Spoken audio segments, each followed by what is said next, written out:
Genesis 6, die verval van die mensdom. Mettertyd het die mense op die aarde baie vermeerder. Daar is ook dogters vir hulle gebore. Die godeseuns het opgemerk hoe mooi die dogters van die mense was. Hulle het van hulle as vroue gekies. Toe sê die Here, my gees sal nie vir altyd in die mensdom wees nie, want hulle is sterflik.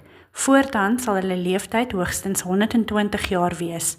In daardie tyd en ook daarna was daar reuse op die aarde, want telkens wanneer die godeseuns gemeenskap met die vroue uit die menslike geslag gehad het, is kinders gebore wat helde geword het en wat in die ou legendes vermeld word. Die Here het die omvang van die boosheid van die mensdom op aarde raak gesien. Hy het opgemerk dat hulle gedagtes gedurig sleg was. Die Here was spyt dat hy die mens op die aarde gemaak het.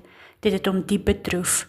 Daarom sê die Here, ek sal die mensheid wat ek gemaak het heeltemal uitwis van die aarde. Saam met hulle sal ek ook al die diere, klein en groot, as ook die voëls vernietig, want ek is spyt dat ek hulle gemaak het. Maar die Here was Noag goedgesind. Die opdrag aan Noag. Wat volg is die geskiedenis van Noag. Noag was 'n opregte man, die enigste onberispelike persoon in daardie tyd.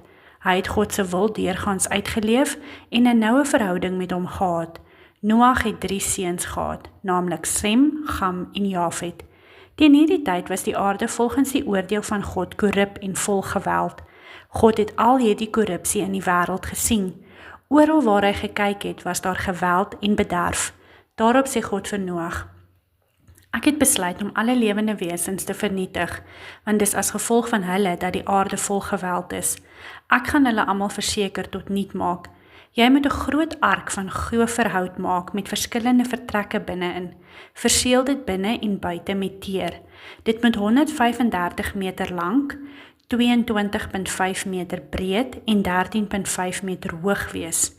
Voorsien dat van 'n dak waarvan die nok 45 cm hoog is. Dit moet 3 verdiepings hê en 'n deur aan die kant. Let op, ek gaan vloedwaters oor die aarde laat kom wat elke lewende wese onder die son sal uitwis. Alles op aarde sal doodgaan. Maar met jou sluit ek 'n verbond. Jy, jou vrou, jou seuns en hulle vroue moet ingaan in die ark. Van elke soort dier moet jy 'n paar, 'n mannetjie en 'n wyfie in die ark besorg, sodat hulle saam met jou in die vloed kan oorleef. 2 van elke soort voël en dier, klein en groot, sal na jou toe kom. Jy moet hulle in die ark aan die lewe hou. Maak seker dat jy genoeg kos inlaai vir jou gesin en vir al die diere. Noag het presies gemaak soos God hom beveel het.